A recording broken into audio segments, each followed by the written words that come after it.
Labadiena, Aina televizijos žiūrovai. Šiandieną mūsų studijoje svečiuojasi Lietuvos Respublikos naujieji Seimo nariai. Tai Andrius Busila ir Ramūnas Vyžintas. Sveiki, gyvi. Labadiena. Labadiena. Taigi, lapkričio mėnesį pradėjo darbą naujasis Lietuvos Respublikos Seimas ir rinkėjų dėka formuoti valdančią daugumą buvo patikėta socialdemokratams. Todėl šiandien apie tai mes ir pasikalbėsime.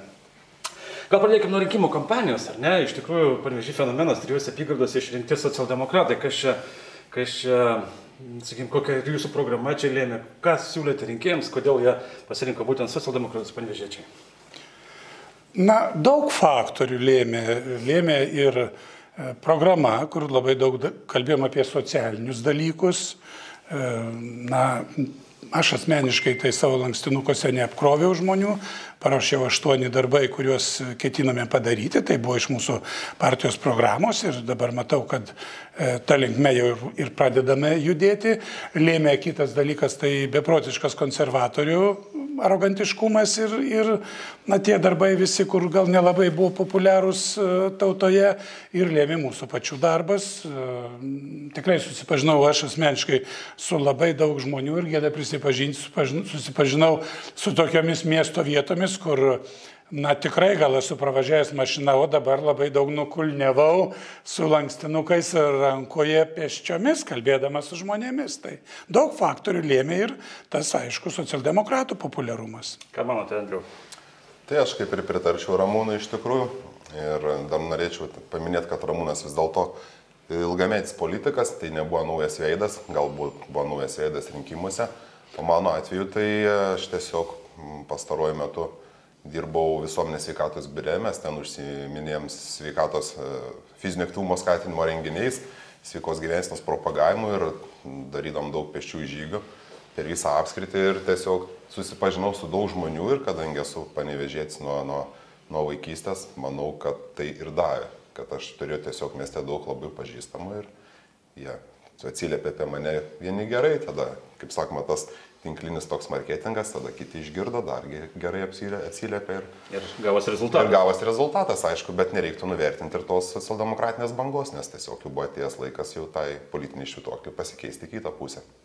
Kokia buvo rinkimų kampanija? Rami, nerami, kaip vertinate, sakykime, konkurentus, ar nieko tokio neižvelgėte? Na, mano asmeniškai atžvilgiu tai nepavadinčiau jas rame, kadangi konkuravau prieš antrame ture, kaip išėjau pirmų numerių antrame ture, konkuravau prieš Matelį, tai Bronislavą Matelį, konservatorių atstovą. Jis, na, vieša paslaptis, yra vieno mūsų krašto laikraščio savininkas, ar jo žmona yra tariamai savininkė, tai yra jo laikraštis.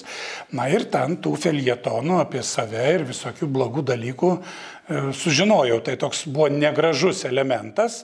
Na, o su kitais konkurentais dalyvavome diskusijose, tai žinau, ką renku pirmam ture, tada Delfi televizijai dalyvavau debatuose vienas pats, nes paskui vėl žinau, ką renku, čia buvo Panevėžyje, tai pradžioje, kaip buvo mūsų daug, viskas buvo labai korektiška, na ir sakyčiau, ir jau ta galutinė, kaip buvo dvikova paskutinė antrajame ture, galbūt mažiau korektiškas buvau aš, nes jau tikrai buvo atsibodęs tas toks puolimas, tai aš kirtau atgal. Kaip Andrius, iš tikrųjų nerami turbūt buvo, ne? Paskutinė rinkimų naktis, kai ten laimėjimas buvo vos ne keliais balsais ir netgi oponentai paprašė perskaičiuoti balsus. Tai va, žinokit, iš tikrųjų ta naktis tai kaip tik ir buvo rami, nes nuo pat pirmos dienos toks buvo fonas užduotas, kad vis tiek į antrą turą turbūt eis tuometinis Seimo narys Deividas Labanavičius ir kadangi Panevėžys konservatorių miestas, tai Ignas Gaižiūnas. Ir kažkaip... Buvot nuleidę rankas? Nebuvau nuleidęs rankų, bet tiesiog taip kažkaip, žinot, vertinau savo galimybės, bet ir matyt pats buvau kalbėtas to tokių dalykų, tai tiesiog nuėjau savo ramiai miegot ir sakiau, šitą atsikėlius, kaip bus, tai šitą atsikėliau, tai Ramūno buvo žinutė ir kitų ten kolegų, kad ten maždaug sveikinam, tai pasižiūrėjus, aišku, rezultatai buvo džiuginantis ir kaip pasirodo vis dėlto tas vienas balsas yra svarbus, teisingai. O ten 10 krepšininkų, su kuriais krepšinį žaidžiau, būtų netėję ir būtų buvę kiti rezultatai. O dėl pačios tos rinkiminės kampanijos, tai ten kai kuriuos aš iš varžovų pažinojau, tai, sakykim, tą patį Labanavičių, tada Arvydas Skorupską buvau sutikęs anksčiau darbiniais reikalais, nu tai kažkaip matyti tas, kai jie pažįsta ir tu juos pažįsti, tai atitinkamai ir tas korektiškesnis tas toksai gaunasi tas varžymasis. O antram turė, tai nežinau, aš Igno, kai nepažįstu, tai aš labai ten jo nesiekiau, nežinau, ką jisai tenais į viešą erdvę transliavo, netransliavo. Manau, kad iš tikrųjų kova buvo korektiška. Taip, Ramūnas, Valmiežio miesto tarybos narys, kas pakeis patį taryboje, ar jau pakeitė? Tai berods netrukus už kelių dienų nuo mūsų įrašo bus tarybos posėdis Panevėžio miesto savivaldybės ir Kazimieras Armonavičius, sekantis po manęs sąraše. Jis dirbo mero patarėjų, jis vis dėlto pasirinko dirbti nebe mero patarėjų, bet būti savivaldybės tarybos nariu. Tai ateina jis. O 25 metais, kovo mėnesį paskelbti, kovo 17 berods pirmalaikiai Seimo, tai yra mero rinkimai, ar socialdemokratai turi ambicijų kelti savo kandidatūrą, ar dar neturite apsisprendę? Jūs pirmininkas dabar partijos, ar neskiriaus? Taip, aš partijos pirmininkas ir akivaizdu, kad mes kelsim kandidatą. Dabar taip iškart pasakyti, kad bus jis ar jis, tai irgi būtų šiek tiek per anksti užbėgti už akių. Dar rinksitės tarybą? Nes mes turėsim, suprantat, susirinkti tarybą, ten spręsti ir gali būti daugiau tų kandidatūrų, o galutinis patvirtinimas tai vis tiek visuotiniam susirinkime, tai žinot, dabar ne mes čia su Ramūnu dviesi nuspręsim, bet gal kažką Ramūnas gali daugiau to klausimų pasakyti. Tai iš tikrųjų yra procedūros, partija tai nėra Busila ir Vyžintas čia, kurie dabar yra skyriaus taryba su labai stiprias nuomonės turinčiais žmonėmis ir mes turime prasivesti susirinkimus partijos grupėse, iškelti kandidatus ir visuotiniam susirinkime balsavimui iškelti kandidatą. Taip, kandidatą labai stiprų į ūkišką žmogų kalbiname, tačiau kol neturime jo sutikimo ir netliktos procedūros grupėse, negalime įvardinti jo tiesiog. Taip, kosgi pirmas įspūdis Seime, ar ne, esate naujokai, yra 63. Kaip atėjote į Seimą, kaip pirmi įspūdžiai? Darbo, veiklos, rūmų koridoriai, prašau. Tai pirmi įspūdžiai, aišku, tokie, kaip visą laiką kažkas tai naujo, būna šiek tiek gal ir neramu ir nedrąsu, bet tiesiog atėjus pamačiau, kad vis dėlto nemažai pažįstamų yra. Tai bendrapartiečių, kuriuos jau iš seniau pažinojau, taip pat ir iš kitų politinių jėgų pasirodo vieną kitą žmogų ten pažįstu, iš bendrų darbinių reikalų turėjom, tai kai tu matai, kad čia pažįstami tie žmonės, ir kažkaip tada darosi lengviau, o tie patys Seimo rūmai, aišku, didžiuliai yra, nors buvau buvęs, tačiau koridoriai ganėtinai klaidus, tai čia keletą kartų Ramūnas išgelbėjo ten, kad nueiti tą pusę, kurią reikia, bet šiaip įspūdis tai toks, palieka tikrai įspūdį. Kabinetus gavote? Taip, tvarkingi, gražūs. Kabinetai kaip kabinetai iš tikrųjų ten nusinčiau broliui nuotraukas, tai jisai pasižiūrėjo, tai sako pas juos, jie privačiam sektoriui dirba, tai žymiai sako geresnės sąlygos, bet aš tai nematau tenais problemas, yra kabinetas, yra kur atsisės, yra kur žmonės pasikviest, yra išduotas tarnybinis kompiuteris, telefonas, visos darbo priemonės yra. Iš tikrųjų, didžiulis srautas naujos informacijos. Jeigu tą fizikinę prasme šnekant, rūmų klaidumas, tai turbūt yra pats lengviausiai įveikiamas dalykas. Navigacija? Ten praeini tuos, reiškia, koridorius, kaip rūmose, per vieną pusę galėjai, per kitą išeiti ir tikrai pastatas koks tai turintis keistumo, tie visi tamsus tokie koridoriai. Bet pirmas jausmas buvo kas liečia informacijos kiekis, tai suprantau, lyg įbridau į okeaną ir noriu jį suvokti per 2 dienas, nežinai tiesiog nuo kurio teisės akto pradėti skaityti ir toks, rutuliojasi, kad vis dėlto visko tu neapriepsi tame informacijos raute ir reikės tikrai pagal tavo tikslinį komitetą gilintis į klausimus, į visus klausimus, fiziškai įsigilinti yra galbūt nelabai ir įmanoma. Užsiminėte apie komitetus, paskirstyti jau komitetai, kaip patenkinti. Taip, aš esu patenkintas, nors pirminis mano prašymas buvo ekonomikos komitetas, tačiau 3 vietas socialdemokratai berods turi, tai, tame komitete, nes komitetai yra nuo 7 iki 13 narių, ten keletas komitetų yra specifiniai, kur daug narių Europos reikalų ir ateities, tačiau į tą komitetą eina susisiekimo ministras būsimas, į tą komitetą eina buvęs susisiekimo ministras, į tą komitetą eina iš visai kitos srities informacinių technologijų specialistas, mano specialybė yra transporto inžinierius, tai 3 transporto inžinieriai turbūt nelabai davė ir kitoms sritim. Ir aš patekau į audito komitetą, vienas iš rimčiausių komitetų yra, kur reikia ir darbo su slapta informacija leidimų ir kur tikrai reikės paplušėti, pažiūrint į tam tikras įmonės, į tam tikrus strateginius objektus, kas su jais buvo daroma ir ką daryti, kad jie funkcionuotų geriau. Kaip Andrius? Taip, tai buvau iš viso aš nurodęs 3 komitetus, kuriuose norėčiau dirbti, bet nepaslaptis, kad pirmas pasirinkimas tai buvo sveikatos reikalų ir skirstant tos komitetus aš prašiau partijos vadovybės, kad jie atsižvelgtų į mano turimą patirtį. Ir iš tikrųjų buvau paskirtas ir gal šiek tiek avansų buvau paskirtas ir į komiteto pirmininko pavaduotojus. Tai labai džiugina, iš tikrųjų puikus nauji dideli iššūkiai laukia. O kaip Seime pagal ką susadinami? Lyg ir atrodo iš vieno miesto turėtume šalia sėdėti, bet kaip stebėjau nuotraukas, tikrai kažkur ne šalia sėdėti. Visų pirma, tai kairė dešinė. Žiūrint į tribūną, tai kadangi mes esam socialdemokratai, tai visi socialdemokratai sėdi kairėje, o konservatoriai jau priklausomai nuo jų aktyvumo, tai kiek galima toliau nuo mūsų. Tokia yra, o per vidurį jau, sakykime, liberalai ir ne tiek save kairiosmis afišuojančios politinės partijos. Susodinimas, kaip esame susodinti, tai tikrai šitų kriterijų dar nežinome, tačiau, jeigu galima, tai mano kaimynai tai yra profesorius Čeplinskas, iš kairės yra iš ekonomikos komiteto Robertas Kaunas, kuris dirbs ekonomikos komitete. Ir tiesiai už manęs yra ministro eilė, tai yra vienas buvęs ministras, tada Papovienė būsima ministrė, susisiekimo ministras Sabutis ir premjeras. Tai, ir labai noriu dar pasidžiaugti, kad prieky mane sėdė Antanas Nedzinskas, su kuriuo mes susipažinom ir persimetam vienu kitu žodžiu. Kaip jūs, kas jūsų kaimynai?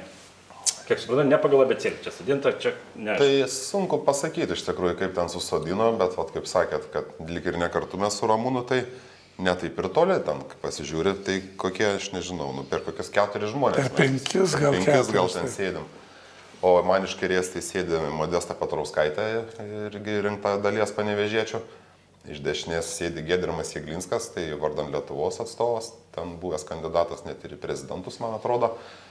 Priekį sėdi Juozas Olekas, tai jau, kaip sakoma, mūsų partijos jau korifėjus, tai visada galima pasišnekėti, pasitarti, o kaip Ramūnas ir sakė, už pakaliniai eilėj tai sėdi būsimi ministrai, tai Inga Ruginienė kol kas dar sėdi ir sėdėjo Saulius Skvernelis, kol nebuvo persodintas į Seimo pirmininko kėdę. Taip, koalicija, kiek supratau, negavo valdžia nei 100 dienų, nei 100 minučių, iš karto užpuolė. Kaip žiūrite, sakykime, tokį derinį ir kaip manote, kaip seksis dirbti? Matot, konservatoriai, jie negali praryti to kartėlio, kad politinė švytuoklė, kaip kolega sakė, ir tam tikras jų įdirbis suveikė taip, kad jie nelaimėjo ir mažai tų vietų turi. Ir, sakykime, gal toks yra nebrandos požymis, kad tu nemoki susitaikyti, kad tavo veiklos rezultatas buvo blogas, žmonės už tave nebalsavo. Tai mūsų oponentam iš dešiniųjų partijų, konservatoriam ir liberalam sunkiai sekasi nuryti tą kandžią piliulę ir yra tikrai organizuojami turbūt ir įvairūs renginiai ir ir demaršai, ir spaudoje tam tikra kampanija, kaip čia yra viskas blogai. Iš tikrųjų noriu pasakyti Ainos ir visiems žiūrovam, kas žiūrite mus, tai nėra ten jokios destrukcijos, nėra ten jokių blogybių, visi vieningai balsuojame ir aš manau, kad tuo labiau, kad yra konstitucinė dauguma, tai yra 3/5 nuo 141, reikėtų 85 Seimo narių. Šiuo metu yra 86 Seimo nariai, kas tikrai garantuoja stabilę daugumą ir ko gero nebus didelių problemų priiminėjant vienokius ar kitokius sprendimus naudingus Lietuvos žmonėms. Ką jūs pasakytumėt? Tai, sakykime, po pirmo turo tai buvo ištransliuota į viešą erdvę vis dėlto, kad valdančią koaliciją formuos truputį kitos partijos, kad bus socialdemokratai, vardan Lietuvos ir valstiečiai žalieji. Ir buvo tokia kaip ir apklausa, aš kaip suprantu, daroma ir buvau sulaukęs aš skambučio, teiravosi, kokią tą daugumą norėčiau matyti. Tai kaip ir tos Nemuno aušros aš nemačiau, tai valdančioje daugumoje. Tačiau antras turas įvyko, matyt, pasidalino vėl mandatai taip, kaip ne visai kai kas tikėjosi pasidalino. Ir dėrybinė grupė, mes su Ramūnu dėrybiniai grupiai nedalyvavom, tai kaip jau suderėjo partijos viršūnės, taip suderėjo. Bet norėčiau akcentuoti, kaip ir Ramūnas minėjo, yra ir tas ir teigiama pusė. Pritraukus Nemuno aušrą mes dabar turim labai didelę, labai solidžią daugumą, jeigu tai paėmus atgal 4 ar 8 metus, tai visą laiką būdavo taip ant ribos, ten 71, 74, 75, dabar tikrai stipri politinė dauguma yra. Ir bus lengviau priminėti sprendimus, ar ne, kad ir ministras vienas nedalyvaus posėdėje. Taip, kokį Lietuvos žmonės gali tikėtis iš 4 metų socialdemokratų valdymo? Na, yra pasirašyta koalicinė sutartis ir mūsų pagrindinės nuostatos jie yra įtrauktos. Tai tas skandalas dabar su Teltonika, tai jau Paluckas, būsimas premjeras, jis jau organizuos tam tikrą institucinį tyrimą ir net formuos kokią tai instituciją prie vyriausybės, kad verslai, kad Lietuva netaptų tą šalimi, kurie valdžia ar įstatymai atbaido investuotojus. Toliau yra visi tie socialiniai dalykai, kalbėsime, ką ir kalbėjome, antrosios pakopos pensijų reforma, mokesčių reforma, biudžeto lėšų teisingesnis surinkimas, savaime aišku krašto gynyba, jos finansavimo didinimas. Tai yra baziniai dalykai. Mūsų programoje buvo tokie 8 baziniai dalykai. Tai aš gal skeptiškai žiūrėčiau, buvo dar tas valstybinis bankas, kur aš dar taip skeptiškai žiūriu ir nemanau, kad jis ten gali įsivystyti. Pažiūrėsime, tačiau baziniai tie dalykai, kuriuos aš pavardinau. Jie įtraukti į koalicinę sutartį. Jie įtraukti į koalicinę sutartį, praktiškai visi socialdemokratų pažadai, kurie, buvo rinkimų metu transliuoti žmonėms. Ir mes turime, praėjus kuriam tai laikui, pasidaryti reviziją ir pasakyti, ar judame mes tą linkmę. Ir jau tada valdančioje daugumoje frakcijos pasitarime su Andrium sakyti, gerbėmėjai, judam ar nejudam tą linkmę. Tai jeigu nejudam, tai turėsim tada jau diskusijas. Ką manote? Mūsų programa ganėtinai plati, tačiau asmeniškai man tai dėčiau gal akcentą aš į sveikatos priežiūrą, nes jau nusibodo aišku, bet vėl pasikartosiu, kad ir tos eilės, ir gydytojų trūkumas, ir regioninių ligoninių uždarimas, kaip sakoma, paslaugos tolsta nuo gyventojų, tai kažkaip ir privatus sektorius turbūt jau labiau į šitą sritį ateina. Tai reiktų spręsti šitos skaudalius, tada aišku, nereik pamiršti ir kas vyksta čia netolimoje, ne taip toli nuo Lietuvos, tai vyksta karas Ukrainoje. Tai reikėtų vis dėlto, aš manau, stiprinti gynybą, didinti finansavimą gynybai. Kelių problema yra didelė, nes čia kai važiuoja Lietuvoje, tai kyla tokių minčių, kad gal transporto priemonė jau pas mane kažkokia tokia, kad jau gal ten reiktų ją jau ten patvarkyti. Amortizatorius. Bet tik pervažiavau per sieną į Lenkiją ir žiūriu, kad problema vis dėlto ne transporto priemonė, o keliuose yra. Ir gal turbūt ir švietimo tos problemos pastaruoju metu labai aktualios, nes tai ir ministrai keitėsi, ir švietimo institucijų vadovai keitėsi, ir, sakykime, ir vadovėlių tas klausimas neišspręstas ir kažkaip atrodo mes vis gerinam, ten ir didinam finansavimą švietimui metai iš metų, bet situacija blogėja. Jeigu galima kolegą papildyti, tai, bet tokia yra nuostata, kad tikrai reformų labai nedarysime greitai, kaip darė, reiškia, pirmą darom reformą, o Jėzu, ne taip ją darom. Tai taip apsitarėm, kad geriau lėčiau, bet kad tikrai su ekspertais, su žmonėmis, su atsakingais, kad būtų kokybiška ta reforma. Tai... Na kągi, belieka palinkėti jums sėkmės darbuose. Aš manau, kad dar nekartą pasimatysime pas mus studijoje ir aptarsime, kaip jums sekasi ir kur link Lietuva žygiuoja. Taigi priminsiu, jog mūsų AINA televizijos studijoje svečiavosi Seimo nariai Andrius Busila ir Ramūnas Vyžintas. Ačiū jums. Ačiū jums. Ačiū. Žiūrovams dėkuoju už dėmesį, viso gero.